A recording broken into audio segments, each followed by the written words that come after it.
हाँ जी, तो क्या हाल है? उम्मीद करता हूँ बहुत अच्छे। खैर, तो एक बार फिर जर्नल टॉपिक के अंदर एक अलग खास तरह की journal entry, opening journal entry की बात करते हैं आज की क्लास के अंदर। छोटा सा एक टॉपिक है, बचकाना सा, बट काफ़ी बार एग्जाम में आ जाता है और अगर सीखा हुआ होगा तो बहुत अच्छी बात है, बड़े आराम से कर लेंगे हम।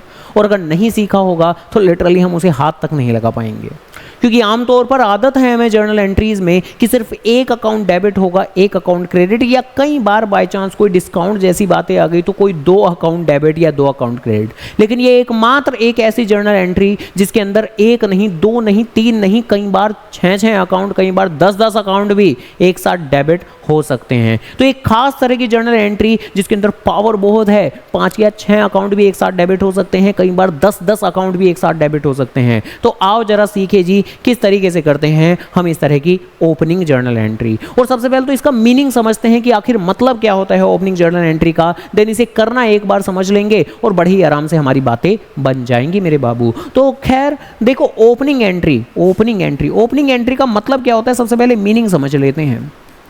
बेसिकली हम लोग जानते हैं कि हर साल हमारी अकाउंटिंग बुक्स जो होती हैं वो क्लोज होती हैं। हमारे प्रिंसिपल अकाउंटिंग पीरियड कंसेप्ट ने कहा हुआ है कि आप हर साल के अंत पर अपनी अकाउंटिंग को क्लोज करोगे। हमारी अकाउंटिंग के अंदर 4 तरह के अकाउंट होते हैं। एसेट्स, जिसका मतलब है फ्यूचर में मिलने वाले फायदे वाली बातें। लायबिलिटी, जो भी आपके फ्यूचर के लिए बर्डन की बातें होंगी। इसके अलावा एक्सपेंसेस एंड इनकम। तो एक तो ये 2 तरह के अकाउंट होते हैं हमारे, एसेट्स और लायबिलिटी। इसके अलावा ये 2 तरह के अकाउंट होते हैं मेरे, एक्सपेंसेस और इनकम। देखो, जितने भी एक्सपेंसेस हैं और इनकम है, इनका तो मीनिंग ही क्या होता है, अगर मैं हल्के वर्ड में बोलूं तो जितनी भी हमने during the year, current year में इनकम अर्न की। एक्सपेंसेस का मतलब जितने भी हमने ड्यूरिंग द ईयर खर्चे किए हैं, एक्सपेंसेस किए हैं, वो हमारे एक्सपेंस की कैटेगरी में क्लासिफाई होते हैं। ये दोनों ही अकाउंट को हम साल के अंत पर क्या करते हैं, क्लोज कर देते हैं।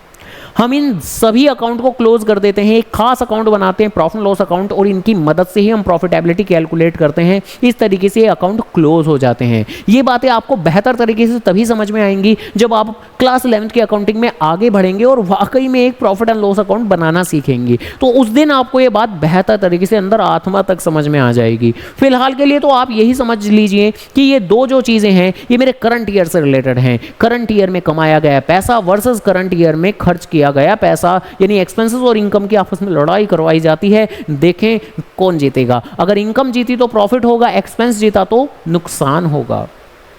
अगर इनकम ज्यादा हुई तो प्रॉफिट होगा, अगर एक्सपेंस ज्यादा हुआ तो नुकसान होगा। मुद्दे की बात, इन दोनों ही अकाउंट को ड्यूरिंग द ईयर खत्म कर दिया जाता है प्रॉफिट एंड लॉस अकाउंट के अंदर डालकर। तो इन अकाउंट की तो कहानी सिर्फ और सिर्फ सीमित होती है एक साल से रिलेटेड। लेकिन ये एसेट और लायबिलिटी एक ऐसे अकाउंट होते हैं जो अगर किसी एक फाइनेंशियल ईयर में क्रिएट हुए हैं तो इनका लेना देना भविष्य से भी है। जो एसेट्स का मतलब होता है वो होता है फ्यूचर में फायदा देने वाली बात। जो लायबिलिटी का मतलब होता है वो होता है फ्यूचर में बर्डन वाली बातें। तो इनका लेना देना फ्यूचर से है, तो आपको इनके बैलेंसेस को कैरी फॉरवर्ड भी करना पड़ेगा। एक फाइनेंशियल ईयर क्लोज होने के बाद अगले फाइनेंशियल ईयर में ट्रांसफर भी करना पड़ेगा। ये जो एसेट और लायबिलिटी वाले अकाउंट है, इनकी जो लाइफ होती है वो थोड़ी लंबी होती है, बहुत सारे सालों तक की होती है। तो कुल मिला के इनके बैलेंसेस को ऐसा नहीं है कि ईयर एंड पे खत्म कर दिया, बात खत्म हो गई। इनके अकाउंट की लाइफ बहुत बड़ी होती है मेरे बाबू। तो इसी ही कारण से हम क्या करते हैं, किसी एक फाइनेंशियल ईयर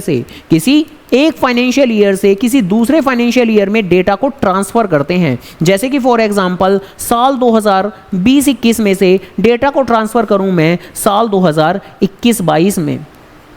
साल 2020-21 से जितने भी मेरे एसेट्स हैं, जितने भी मेरे काम की चीज़ें हैं, जितनी भी मेरे लायबिलिटीज़ हैं, उन सभी को ट्रांसफ़र करता हूं मैं अपने नेक्स्ट ईयर के अंदर। तो इसी ट्रांसफ़र करने की एंट्री को हम ओपनिंग एंट्री कहते हैं मेरे बाबू। और ऐसे ही साल 2020-21 से 21-22, फिर 2021-22 से नेक्स्ट ईयर 2022-23, फिर उससे नेक्स्ट ईयर 2023-24। तो इस तरीके से बैलेंसेस कैरी फॉरवर्ड होते रहते हैं, क्योंकि जो एसेट्स और लायबिलिटी हैं उनका मतलब है future benefit asset, future burden liability. तो इनका लेना देना फ्यूचर से है, तो इनको कैरी फॉरवर्ड लगातार आपको करते रहना पड़ता है। करते कैसे हैं सर जी, क्वेश्चन कैसे आते हैं? तो मेरे बाबू क्वेश्चन बहुत आसान होते हैं, हद से ही ज्यादा आसान से होते हैं। आओ जरा देखें कैसे होते हैं मेरे क्वेश्चन। तो देखो, क्वेश्चन के अंदर आमतौर पर आपको बोला हुआ होगा कि साफ साफ शब्दों में बोला हुआ होगा कि आपको ओपनिंग जर्नल एंट्री करनी है कब, 1 अप्रैल 2009 को। यानी ये पिछले साल का कोई आ रहे होंगे हमारे एसेट्स और लायबिलिटी, तो उनको 1 अप्रैल 2019 यानी कि साल की शुरुआत में हमें कोई ओपनिंग एंट्री करनी है। आपको अलग अलग काफ़ी सारे एसेट्स के बैलेंसेस दिए हुए हैं, कुछ एक लायबिलिटी के बैलेंसेस भी दिए हुए हैं। हमारे एसेट्स जैसे building, machine, furniture, stock, cash, bank, ये सब कुछ दिया हुआ है। हमारी लायबिलिटी जैसे कि बिल पेएबल, जैसे क्रेडिटर, लोन वगैरह मेरी लायबिलिटी दी हुई होंगी। तो इस तरह की सिचुएशन होती है। आप करते क्या हो, तो कुछ नहीं, काफ़ी ज़्यादा छोटा सा काम, जितने भी एसेट्स हैं अपने ही तो हैं, तो आओ उन्हें अपना बना लें। अपने एसेट्स को अपना बनाने के लिए, यानी अपने ही एसेट्स को अपनी बुक्स में रिकॉर्ड करने के लिए बताओ क्या किया जाएगा, है बताओ क्या किया जाएगा। भाई एसेट्स को रिकॉर्ड करने के लिए डेबिट ही तो किया जाएगा।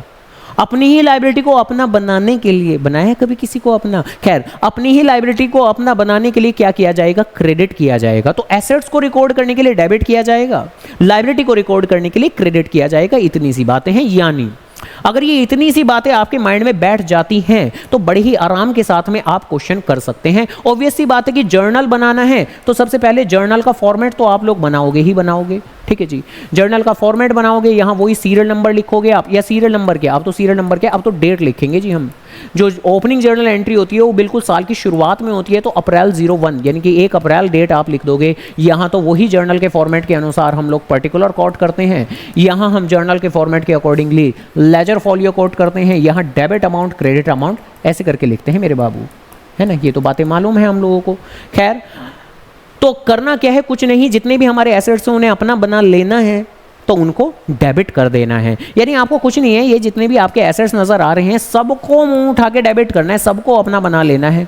और ये जितनी भी लायबिलिटी हैं, जैसे कि बिल पेएबल है, जैसे कि लोन है, जैसे कि सन्ड्री क्रेडिटर्स हैं, तो इन सभी को ही क्रेडिट कर देना है। तो ओपनिंग जर्नल एंट्री एक लाइन में बोलूं तो खत्म हो जाती है। सारे एसेट्स को डेबिट करो, सारी लायबिलिटी को क्रेडिट करो, लो हो गई ओपनिंग एंट्री।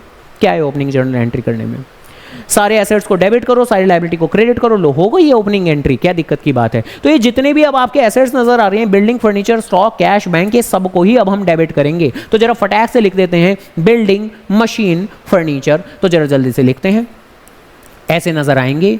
तो building, machine, building, machine, furniture, furniture, सभी के आगे ऑब्वियसली अकाउंट भी लिख देंगे हम। तो ये सभी अकाउंट क्या हो रहे हैं, सभी अकाउंट डेबिट हो रहे हैं। तो डेबिट, डेबिट, डेबिट।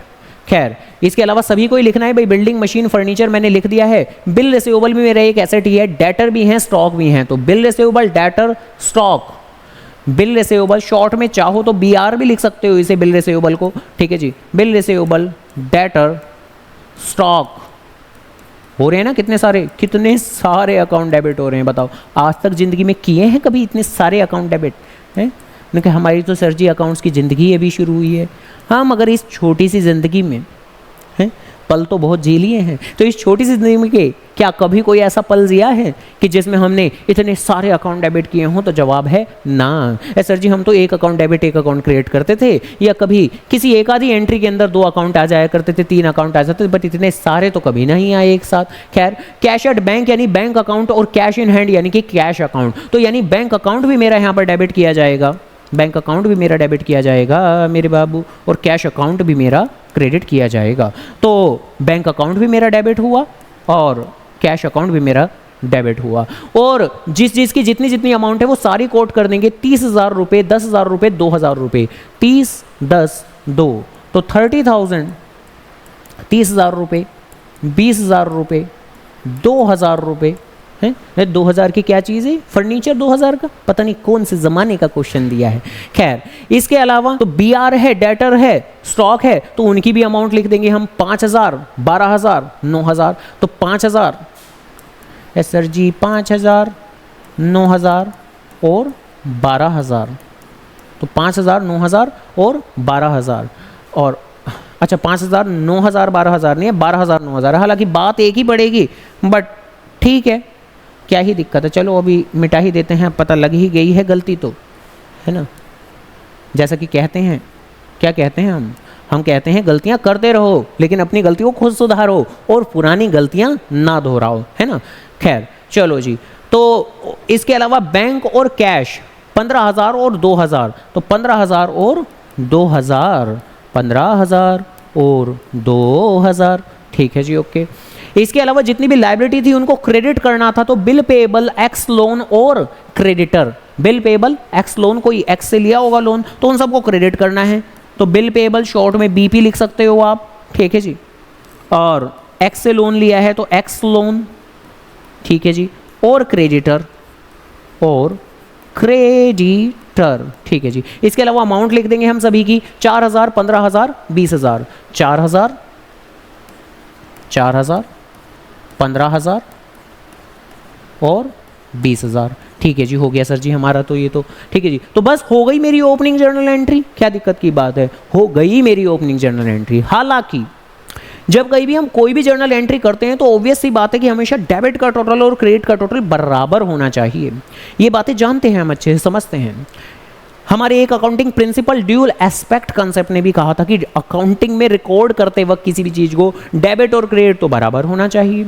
अगर डेबिट क्रेडिट बराबर नहीं तो हम गलत हैं। और ऑब्वियस सी बात है, यहाँ पर डेबिट में देखना कितनी सारी अमाउंट और क्रेडिटर में इतनी कम अमाउंट है और इनका टोटल भी कम ही है। ये तो 20,000, ये 35 और बस 39 ही बनेगा टोटल।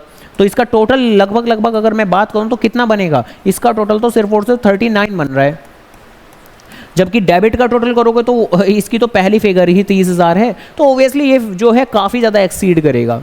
तो यहाँ फिर क्या होगा, क्या हमने गलती की है? नहीं, हमने गलती नहीं की। बेसिकली इन्होंने क्या किया, और हमेशा ओपनिंग जर्नल एंट्री में क्या करते हैं, एक खास लायबिलिटी, एक ऐसी लायबिलिटी जो हर बिजनेस में होती है, उसको ये क्या करते हैं, उसको ये बताते ही नहीं है। उसको ये मान लेते हैं कि आप अपना दिमाग लगाओगे, अपना कौशल लगाओगे, अपना विवेकपूर्ण रैशनल माइंड अप्लाई करोगे कि हाँ, क्या कोई भी बिजनेस ऐसा हो सकता है कि जो बिना कैपिटल के चल जाए? क्या कोई भी बिजनेस ऐसा हो सकता है जिसमें बिजनेसमैन ने एक ढेला नहीं लगाया, 1 रुपया नहीं लगाया? तो ऑब्वियसली नहीं, ऐसा नहीं हो सकता। और ऑब्वियसली बात है कि अगर हम क्वेश्चन के अंदर देखें तो यहां इस क्वेश्चन ने हमें कैपिटल की इंफॉर्मेशन नहीं दी, और हम जानते हैं कि कैपिटल हमारी नेचर वाइज लायबिलिटी ही तो होती है, लायबिलिटी ही तो होती है, और कैपिटल की फिगर इन्होंने नहीं बताई हुई। ये मान के चलते हैं कि ये बात आप याद रखोगे कि ओपनिंग जर्नल एंट्री में हम लोग सारी लायबिलिटी दे देंगे, bill payable, creditor, loan, phone, ये वो, लेकिन कैपिटल नहीं बताएंगे। ये आपको ध्यान रखना है कि भैया कैपिटल भी तो होगा, कैपिटल भी तो लायबिलिटी है, तो वो भी तो क्रेडिट होगी।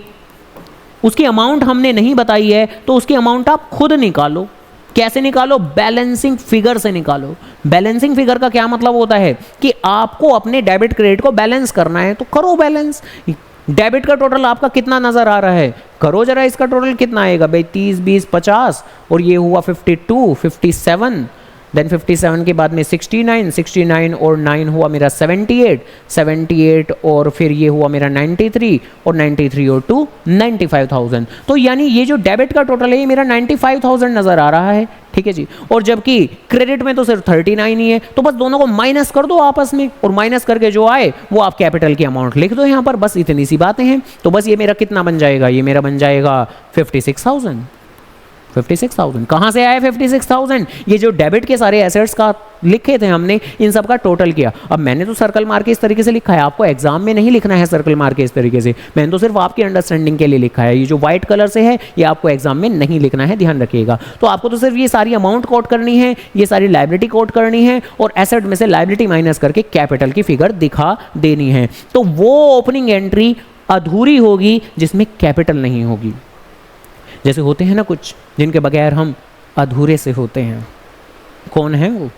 हाँ, जिनके बिना अधूरे से रहते हैं, हर पल कुछ खाली खाली सा लगता है ना, मन नहीं मानता कुछ करने को, खाली खाली सा लगता है। ऐसे ही ओपनिंग जर्नल एंट्री, नालायक को कहाँ चले जाते हो? ओपनिंग जर्नल एंट्री के अंदर बेसिकली कैपिटल के बगैर कुछ खाली खाली सा लगता है, जर्नल एंट्री अधूरी सी लगती है, जर्नल एंट्री में कुछ मन नहीं मानता, डेबिट क्रेडिट बराबर नहीं आते, तो कैपिटल के बगैर तो ये दुनिया अधूरी है। तो ओपनिंग जर्नल एंट्री में कैपिटल आपको बैलेंसिंग फिगर से निकालनी पड़ती है, ध्यान रखिएगा। डेबिट में से क्रेडिट का टोटल माइनस करना पड़ता है मेरे बाबू। तो चलो खैर, इसी के साथ में ओपनिंग जर्नल एंट्री की कंसेप्चुअली बात कर ली मैंने। सबसे पहले मीनिंग भी बता दिया हल्का फुल्का सा कि 1 साल से बैलेंस को ट्रांसफर ट्रांसफर करना होता है आपको, तो साल की शुरुआत में की जाती है। हर यानी लास्ट ईयर के जो क्लोजिंग बैलेंस हो गए एसेट्स और लायबिलिटी के, उनको कैरी फॉरवर्ड किया जाता है नेक्स्ट फाइनेंशियल ईयर में, तो इसी को ही हम ओपनिंग जर्नल एंट्री कहते हैं।